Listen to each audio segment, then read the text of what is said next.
kabar sahabat semua? Kita semua pasti pernah bermimpi untuk mengunjungi Antartika dan menyaksikan keajaiban alam seperti beruang kutub, bermain-main di atas bongkahan es, atau indahnya aurora borealis di langit. Nah, tapi berbeda halnya dengan di Antartika yang tidak akan dibanjiri turis dalam waktu dekat ini. Tahu kenapa? Yuk kita bahas lebih lanjut. Pertama, di mana letak Antartika? Letaknya di belahan bumi selatan, tepatnya di Kutub Selatan. Benua ini dikelilingi oleh Samudra Antartika dan hampir seluruhnya tertutup es, menjadikannya salah satu tempat paling terpencil dan paling dingin di bumi. Apa kamu pernah bertemu seseorang yang sudah mengunjungi Antartika?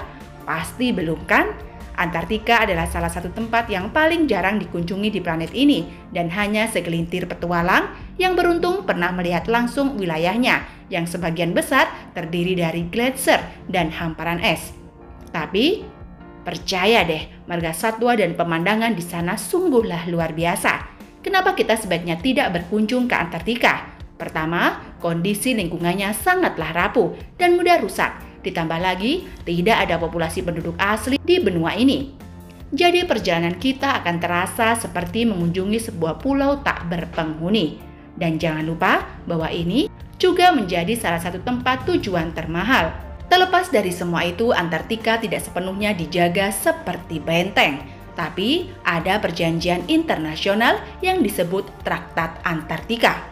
Traktat ini dirancang untuk mencegah aktivitas yang tidak diinginkan di benua ini dan melarang beberapa bentuk pengujian dilakukan di sana oleh negara-negara anggotanya.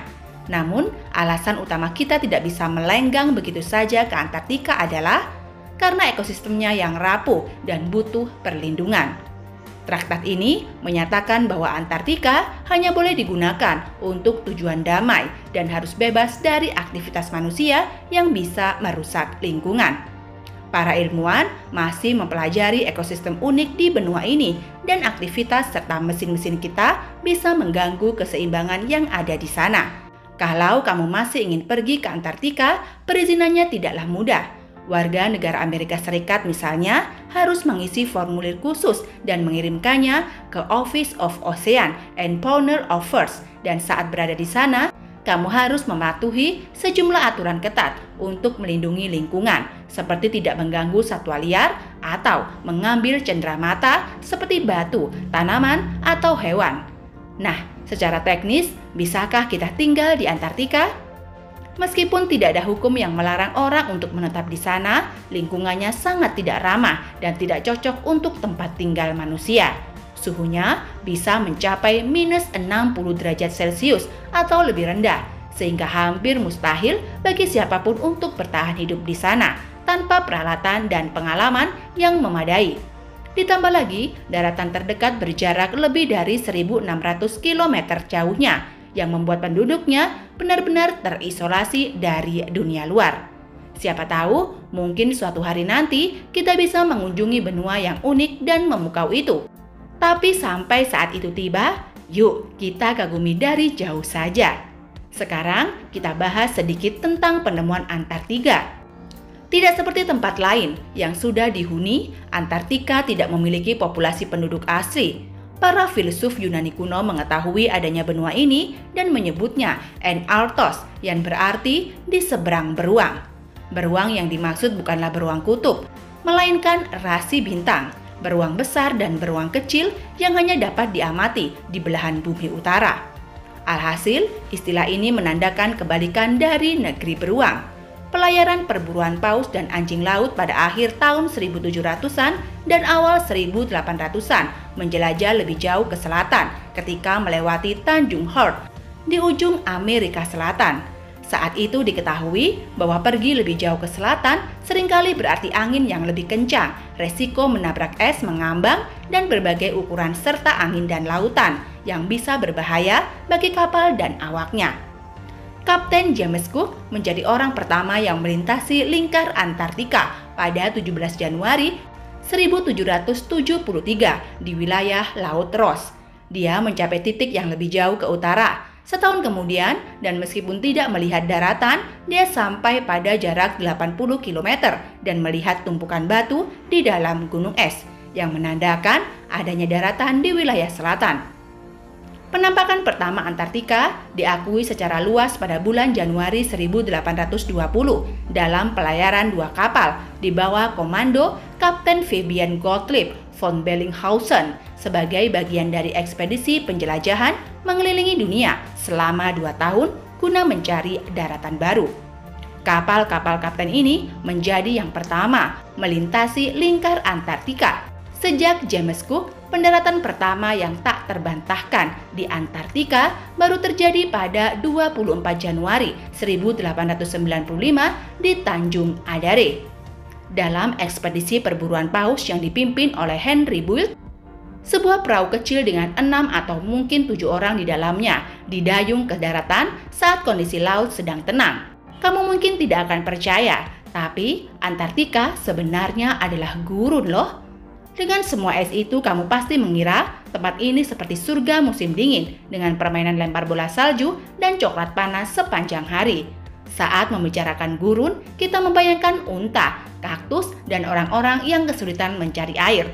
Tapi lain ceritanya di Antartika. Kesulitannya bukan dalam mencari air, melainkan menemukan sesuatu yang tidak tertutup es. Curah hujan rata-rata hanya sekitar 10 mm dalam 30 tahun terakhir. Itu seperti beberapa tetes hujan dibandingkan yang biasa kita rasakan. Jadi secara teknis bukan bukit pasir atau panas terik yang menjadikan sebuah wilayah sebagai gurun, melainkan kurangnya curah hujan. Tapi tenang, kalau tersesat di Antartika, kamu tidak perlu khawatir kehausan. Pastikan saja kamu membawa jaket dan sarung tangan karena suhunya cukup dingin untuk menjadikanmu es lilin. Antartika bukan hanya salah satu tempat paling kering di bumi, tapi juga paling dingin, paling berangin, dan paling tinggi. Sungguh pencapaian yang luar biasa.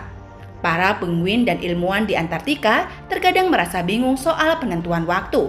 Tidak seperti tempat lain di bumi, tidak ada zona waktu Amerika. Semua garis bujur bertemu di satu titik di kutub selatan, sehingga agak membingungkan untuk mengetahui pukul berapa tepatnya sekarang. Kamu mungkin berpikir, terus bagaimana dong para ilmuwan dan peneliti mengetahui waktu di sana? Pertanyaan yang sangat bagus. Mereka biasanya berpegang pada zona waktu negara dari mana mereka berangkat. Akan tetapi, karena ada berbagai pos dari seluruh dunia di semenanjung Antartika, situasinya bisa menjadi sedikit rumit. Bayangkan, mencoba berkoordinasi dengan negara tetangga tanpa membangunkan mereka secara tidak sengaja di tengah malam. Kamu mungkin berpikir tidak banyak yang sanggup bertahan di tempat dengan suhu yang sangat dingin itu. Matahari yang nyaris tidak pernah muncul dan angin yang bisa menerbangkanmu dalam sekejap. Nah, seperti di banyak tempat di bumi, kehidupan juga menemukan jalannya di Antartika. Percaya atau tidak, benua beku ini penuh dengan aktivitas. Antartika adalah rumah bagi miliaran keril yang menarik, yang sangat banyak anjing laut dan penguin untuk datang.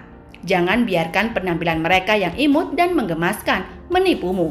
Penguin adalah perenang ulung dengan tubuh ramping yang akan membuat para peraih medali Olimpiade iri. Penguin datang ke daratan untuk berkembang biak dan bersantai, tapi bakat mereka yang sesungguhnya adalah mencuri kerikil dari satu sama lain dan membentuk kerumunan yang presisi agar tetap hangat. Antartika juga merupakan rumah bagi spesies penguin terbesar di bumi, yaitu penguin kaisar. Burung ini memang nggak bisa terbang, tapi bukan berarti mereka nggak bisa melompat ya. Bahkan beberapa di antaranya bisa melompat hingga 3 meter. Dan jangan lupa, soal anjing laut dengan tubuh berbulu dan nyanyiannya yang khas.